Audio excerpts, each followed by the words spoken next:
So today we are looking at these Wi-Fi water leak detectors. We're going to open these up, give them a test, showing you how they work, how to connect them to your phone, things like that. Let's open this box up here, and you can see inside of this box we have the instruction manuals. Looks like we have some sort of bridge here that we're going to plug into an outlet, and then we have 3 of these detectors in here. So you can put these in different spots. I plan on putting these in my laundry room and one in my basement actually, and then I'm not sure where I'm going to put the third one, but it's nice to have lots of different options here to have these in all sorts of different places. And you can see this pamphlet goes through the instructions here, but I'm going to be walking you through it as well. So if we grab our phone here and scan this little code, it will download the app for us. So we're just going to grab this real quick. Once you have the app installed, it's going to ask you to go through and create an account. So I'm going to go through and do that real quick. Okay, and once you've gone through and created your account, you're going to see a screen that looks something like this. What we're going to want to do is take this little pairing bridge right here and go and plug this in. And once you plug it in, you're going to notice that this is going to start flashing blue.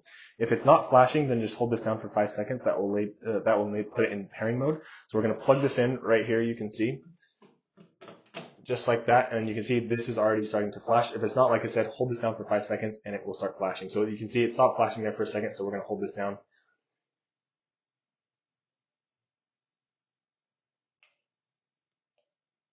And you can see now it is in pairing mode. So now we're going to come back over here. We're going to hit this little plus button, and then we're going to go to security. And then we want this S1 plus plan hub. And then now you're going to see it's going to say, make sure that this is flashing. We're going to hit next.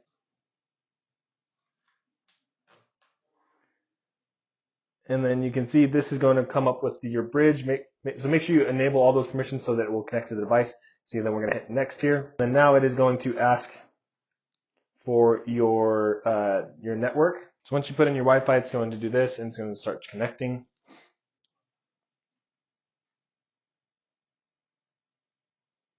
And you can see it is now added successfully. So we hit done.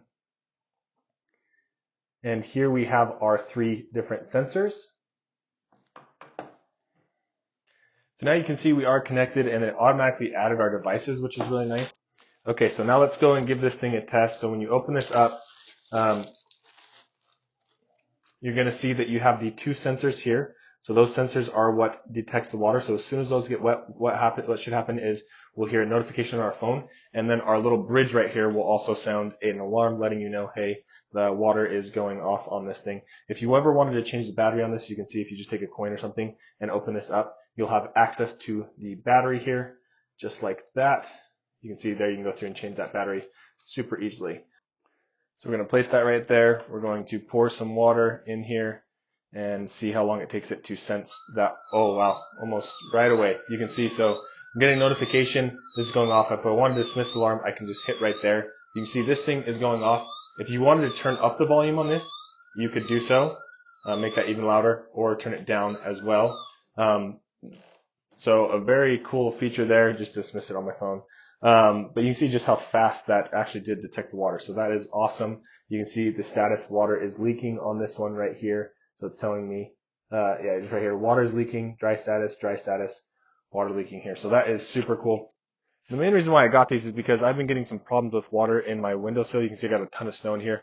Once this melts, what ends up happening is water comes through and kind of comes down this way. So you can see I have water coming out here, and I need to know as soon as that does come through so I can go through and empty up that windowsill. So I'm going to actually place 2 of them just right here to make sure that I'm covering that surface so that if water ever does come down and get in here, then I don't have any problems. Then the last one I'll probably put by my washing machine. Get these underneath the washing machine itself. You can see you can kind of shove them underneath there. But for me, I'm actually going to be putting this right next to the actual faucet here. So just in case that ever leaks, then I'll be notified right away.